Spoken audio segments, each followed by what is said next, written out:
qu'il y a autant d'attentes que d'âmes ou d'esprits capables d'appréhender le monde, je crois que la physique n'est pas une réponse. Qu'elle est elle-même génératrice de nos attentes. Sans fantasme, il n'y a pas de désir. Aujourd'hui, il s'agit du grand télescope LSST qui devrait comprendre pourquoi l'expansion de l'univers accélère. Ce télescope, sans doute l'un des plus complexes de l'histoire de l'astronomie, il faudra l'étalonner très en détail.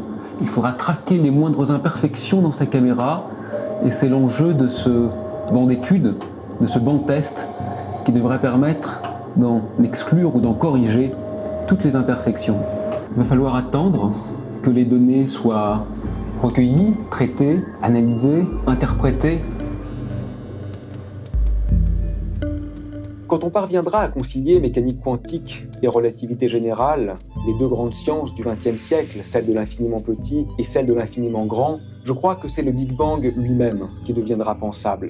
Et sans doute ce sont aussi les trous noirs, ces astres occlus, ces étrangetés de l'univers qui deviendront pensables jusque dans leur structure interne. Et qui sait, peut-être l'énigme lancinante de la matière noire qui constitue l'essentiel de la masse de l'univers, mais dont la structure intime demeure parfaitement inconnue, qui s'ouvrira elle aussi et qui tombera enfin sous le joug de la science expérimentale. Mais j'attends finalement beaucoup plus que ça. J'attends, au-delà des résultats, de vivre pleinement de cette tension entre, d'une part, une liberté presque totale, absolue, démiurgique qui est donnée aux physiciens, et d'autre part, l'extraordinaire contrainte que le réel lui impose, souvent avec une terrible violence. Mais ce que j'attends avant tout, c'est d'oser m'immiscer ou penser cette tension qui est presque constitutive de la physique. La beauté, pourrait-on dire, ne suffit pas. Le couperet de l'expérience vient élaguer l'espace des possibles. Je crois qu'il faut se résoudre à ne pas résoudre cette tension. Et c'est cette multiplicité qui me semble absolument fondamentale. Ce que j'attends donc finalement, c'est que le réductionnisme s'effondre. C'est qu'on prenne conscience qu'il y a autant de vérité dans une page de Bach, de Schoenberg ou de Shakespeare que dans une page d'Einstein. Que la multiplicité du réel requiert une multiplicité des manières de l'appréhender et donc, je crois, de le recréer.